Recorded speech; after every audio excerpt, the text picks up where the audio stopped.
The beginning of a marriage goes up in flames, literally. A bride and groom's home explodes, and police say it was at the hands of one of their wedding guests. The guest allegedly slipped out during the ceremony to commit arson. But why? We're on the case, presented by Law&Crime. I'm Chris Stewart.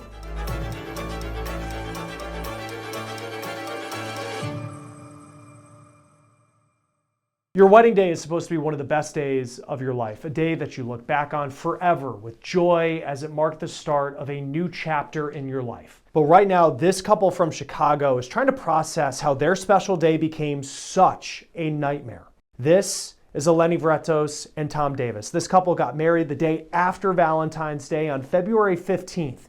According to the wedding website The Knot, they had been dating since 2017 and they got engaged on March 3rd of last year. But now friends of this couple have launched a GoFundMe for all they lost after a fire took down the home they say their family has lived in for nearly 40 years. And the story of how all of this allegedly happened is hard to believe. Police say during the wedding ceremony, this wedding guest named Anthony Avila-Puebla slipped out and went to the bride and groom's home and lit a fire and caused an explosion. Here's a picture of what was left behind. WLS TV in Chicago reports that Avila-Puebla was seen on surveillance video parking his car near the home, then carrying jugs of some sort of flammable liquid inside. Police say he was in a relationship with someone who also lived in the house. Avila-Puebla was killed in the explosion. Police say his body was recovered from the house. Authorities, though, haven't given an official motive for why he would do this. But social media posts by the bride, Eleni Vrettos, are giving insight into what the motive might have been. After news of the alleged cause of the fire broke, this is part of what she wrote on Facebook. Quote, "By the hands of one sick individual, we lost everything. The only home my family has ever known for over 35 years. The countless memories and keepsakes that were left to ash. And the loss of my precious, innocent fur babies who were literally my world and the light in my darkness. In one night, what seemed to be the start of our beginning with our wedding, we were faced with our greatest loss, leading us to believe in our catastrophic ending and to fear the unknown and what is to come of the aftermath of this sickness that has affected our neighbors and community." The bride says not only did she lose her home, but also her cats. She later wrote on Facebook, quote, "With everything that happened to me and my family, I've been left to feel hopeless and sickened.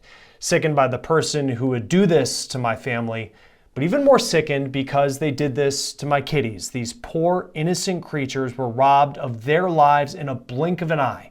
I know people keep saying, thank God you and your family were not in that home. And yes, you're right, my human family was not in that home, but my little fur babies were trapped in the flames from the explosion by someone's evil doing." And according to that GoFundMe page we continue to monitor, Vrettos had 6 cats that died in that fire. Then she goes on to focus on the person that police say is responsible for this fire. Quote, "We feel violated. Someone who was given the chance to be respected and welcomed turned on my sister and family because he wasn't allowed to move into our home when their apartment lease was about to be up.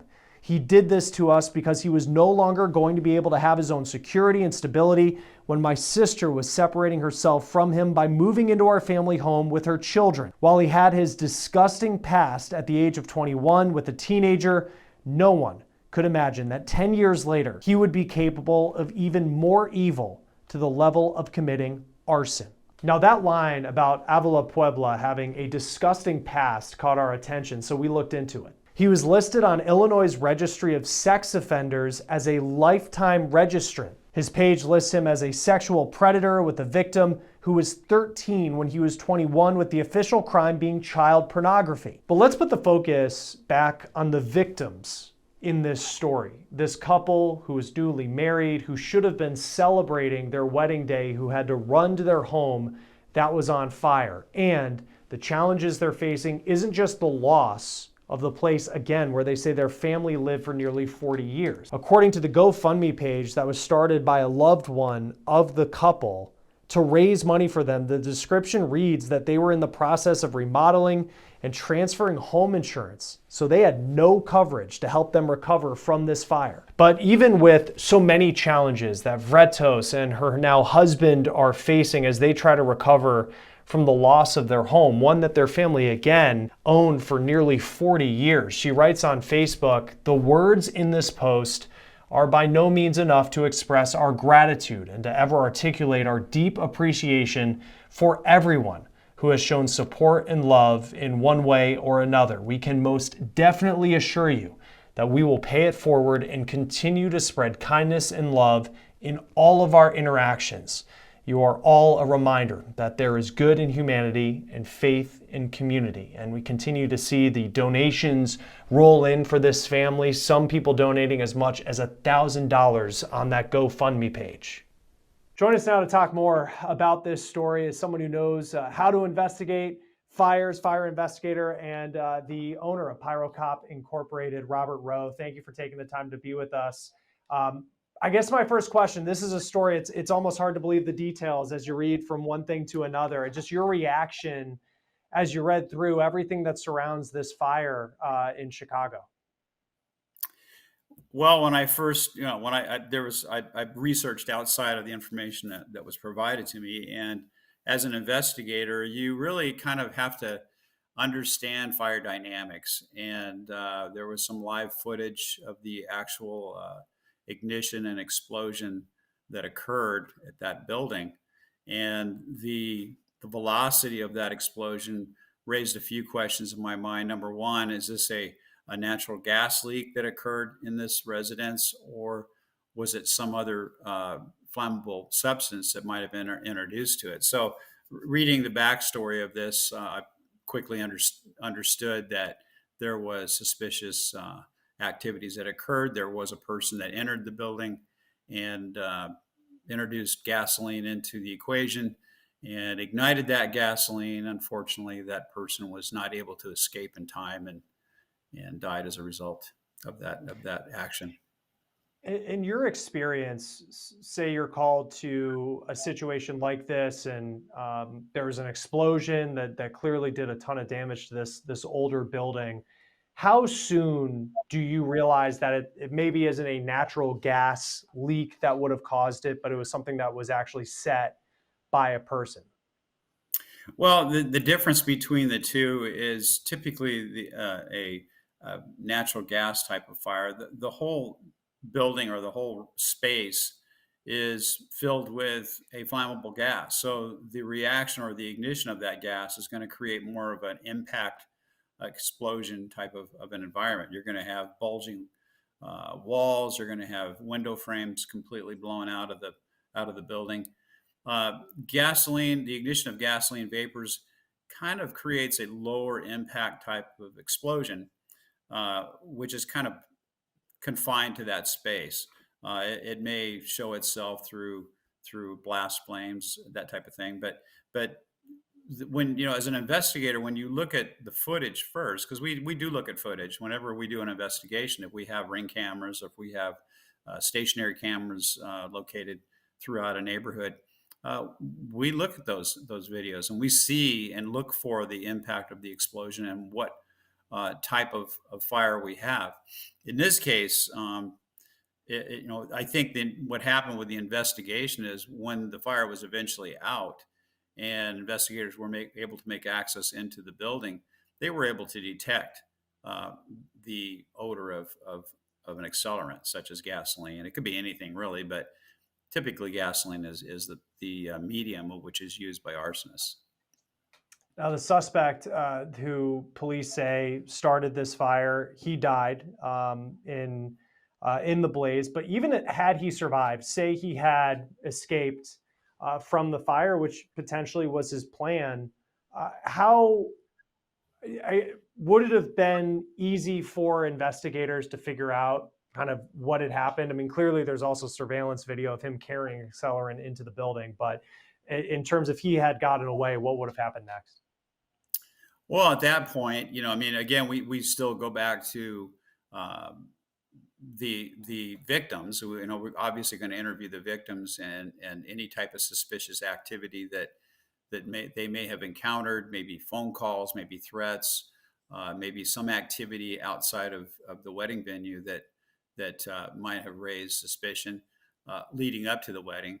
That's one avenue that investigators probably would explore, is the interviewing the victims. And the second, obviously, going back to the cameras, going back to the various ring cameras in the neighborhood. Again, I said before, stationary cameras that might be positioned throughout the city. Looking at those, even establishments like dining and establishments that may have their own surveillance systems. So we would heavily rely on surveillance medium. The second thing, obviously, is the physical scene itself. Going in, determining where the area of origin is on the fire, um, how quickly the fire spread, fire dynamics. I mean, how much material burned during the fire, and at some point, we even bring in canines to detect the presence of flammable liquids or accelerants. Once that is accomplished and we've determined that the fire is deliberately set with an accelerant, we'll take samples. We'll take samples of the entire home. We'll take control samples. We'll take samples where we believe that the dogs may have hit on, or just different areas of the house that have a real strong odor of gasoline. We'll collect those areas. And any other evidence we might pick up. It might be rubber gloves. It might be smoking materials, anything that might connect DNA-wise to the suspect. Presuming that his plan allegedly was to escape, maybe get back to this wedding, and to try and slip away, but that didn't happen. He ends up dying in the fire. What, I guess, from his perspective, went wrong in setting this fire, and the fact that he didn't get out? Well, he completely miscalculated the volatility of gasoline. I mean, I've had incidents, I've had cases where a person actually they were trapped in their own fire because they didn't understand fire dynamics. They didn't understand the volatile nature of gasoline and what it will do if you're in an area, in a confined area, actually, and then use some form of an ignition source, whether it be matches, lighter, or whatever, to ignite it. I mean, you're igniting the vapor that's produced when you pour gasoline anywhere. It's not the actual gasoline itself, it's the vapors that are created when you pour gasoline. So you might see a pool of gasoline 10 feet away, but the vapors might be around your feet. So I think that's the best way to describe it. The person that introduced the victim, actually, that introduced the fuel to this home for whatever reasons, and then introduced the ignition source at the same time, completely miscalculated the effects of flammable liquids and how they react to flame. Because I think of, in a movie, whenever someone sets a fire, they got the big jug and they're pouring it around everywhere, and then they just light the match and then toss it in, and then whether it's a car or house, it goes up in flames. I mean, in your experience, when people commit arson, how common is it that they make that type of miscalculation and they're not thinking about the science that goes into actually setting something on fire? Well, arson is really a crime of passion. I mean, it could be a cover up. It could be used for covering up crimes. It could be used for revenge. It could be used for insurance fraud purposes. Typically, an arsonist that's involved in a fire, there's a lot of things going on in that person's head. Could be the excitement of it. It could be and the what do you want to call it? The adrenaline rush that you would have if you were doing something like that. I mean, that's, when you really think about it, it's kind of crazy to set something on fire, but people do it. But the mindset sometimes is erased. That your clear thinking is erased by the emotion of doing what you're doing. And I think what happens is, I think the person is so obsessed with destroying another property or somebody's property that their emotions overcome them, and they're not thinking clearly. They're not calculated. Now, there are some arsonists that are very calculated, uh, that have experience setting fires, unfortunately. But they're obviously more cautious. They understand the materials and tools they're working with. They're a little bit more elaborate in their scheme to burn down property. So there's two different mindsets. There's the emotion part of it that completely erases any logic out of your mind, but then there's the calculated fires that we have to deal with as well for property or for monetary gain. Because I would say in his case, knowing that he was clearly on surveillance video carrying two jugs into a building, it Right. doesn't get more clear than that in your world of whether you have a suspect. In this case, it probably wouldn't be too difficult to solve this arson, but and I don't mean to make light of it because it's a very No. serious offense. Number one, this couple that is having probably the best day of their lives have to deal with this negative situation that happened in their own home. I mean, if you've ever been a victim of either a burglary or a home invasion, or it really messes you up. So to have that going on the most wonderful day of their life is traumatic. So I'm just glad that they're fine. The material things in life will be replaced. They'll have a new place to live eventually. But I think the trauma of knowing that someone is so upset that they destroy the place where you live, it's pretty unnerving. In you and all your experience, have you ever seen a story like this? I've had incidents where the arsonist wasn't too smart about doing what they do. Careless, actually, is the word. And I've had incident where it was a murder cover up. The person thought they were going to completely cover the crime up by pouring gasoline throughout the space. And as this person did, they got caught in their own fire. This person happened. The case I was working on, the person actually had an opportunity to go from point A to point B, but when they got to point B, the injury they received from the fire was, they couldn't survive it. So, yes, I have had those cases, and it seems that gasoline is probably the most common mechanism of what arsonists use, whether it's a Molotov cocktail or some form of a device, or just pouring it on something. That's it. There's a wide range of different motives why people do it, and if depending on creativity, there are different methods of how people start fires. So it's quite a challenge for an investigator to be able to dig in and to really try to figure out what the heck happened. In this case, I think it was probably a little easier for investigators. And I also just think you touched on this a little bit. It's such a crime of passion, and certainly in this story, but I know in many fires that you've investigated, when you have interviewed people or spoke to people who have committed arson in your career, how often is it? I just imagine someone thinking, excuse me, or I could see someone think that there's going to be no fingerprints because it's a fire and that goes away, as opposed to burglarizing a home and damaging it. How common are arsonists aware of the fingerprints in many ways that they're leaving behind in these types of stories? Well, an arson fire or an intentional fire is really no different when it comes to investigating, the crime and collecting evidence. It's no different except for fire now is involved, and fire does erase evidence. But fortunately, we process these crime scenes no differently than I'd say a homicide detective would. I mean, we process it. We look at video. We look at surveillance. We interview family, friends, neighbors. We collect evidence. It's a little bit more difficult because obviously fire does affect evidence, but in most cases we find it. We find the evidence we need and we build the case. I think fire investigation is probably one of the hardest crimes to investigate and prove because of the element of fire.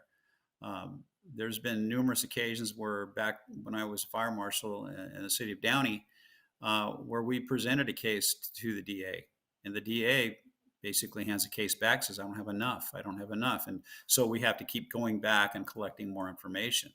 So a lot of that information, yes, is consumed in the fire, but the circumstances and the understanding that fire does destroy evidence doesn't necessarily mean that we're not going to be successful in charging someone with the crime of arson.